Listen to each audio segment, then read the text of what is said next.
Je m'appelle Marie-Ange Kigeme.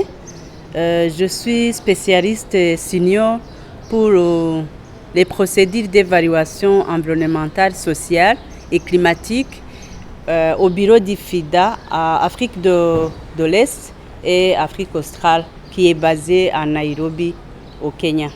Les attentes de cette formation sur ces procédures, comme je viens de le dire, d'évaluation environnementale, sociale et climatique, c'est de pouvoir maîtriser bien les exigences de ces procédures dans le cadre de l'élaboration et de la mise en œuvre des projets financés par FIDA.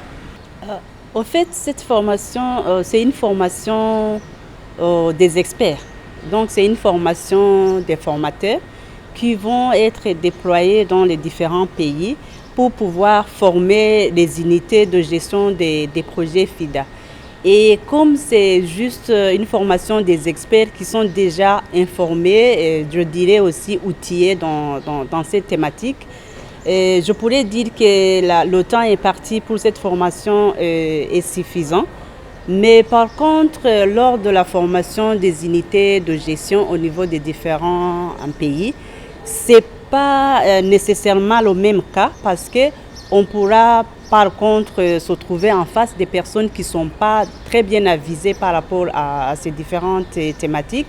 Et là, nous allons tout faire pour essayer de faire beaucoup plus de temps pour justement qu'ils puissent s'approprier, s'imprégner de ces différentes thématiques pour mieux comprendre, parce que les unités de gestion des projets, ils sont très incontournables dans le cadre de la mise en œuvre et de suivi des projets financés par le FIDA. Non, il est très nécessaire d'accompagner les unités de gestion des projets et le FIDA est là pour ça. À part ces formations qui seront faites à l'endroit de ces IGP, il y a aussi un accompagnement qui se fait régulièrement avec les équipes du FIDA pour les accompagner dans le processus de la mise en œuvre, dans les missions de supervision, dans les missions aussi de mise en œuvre.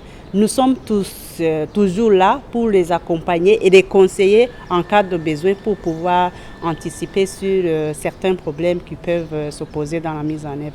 Ce n'est pas très ambitieux. En fait, vous savez très bien, le FIDA agit aussi dans la mesure de pouvoir accompagner les gouvernements pour mettre en œuvre les priorités au niveau national.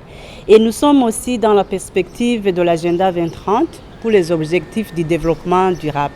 Donc le FIDA est là aussi pour aider les pays à faire leur contribution dans l'atteinte des objectifs de développement durable. On ne dirait pas que nous sommes très ambitieux. Cette ambition, en fait, c'est de pays à pays. Et là, nous devons être ambitieux parce que vous savez que l'agenda 2030, c'est dans les 7 ans à venir. Et il faut vraiment qu'on essaie de voir atteindre au moins le maximum, 80% dans ce que nous faisons, parce que c'est de l'intérêt de tous pour pouvoir atteindre ces objectifs. Et vous savez très bien que le FIDA aussi agit d'une manière inclusive et on essaie de tout faire pour ne laisser personne pour compte dans tout ce que nous faisons comme projet du FIDA dans les différents pays que nous appuyons.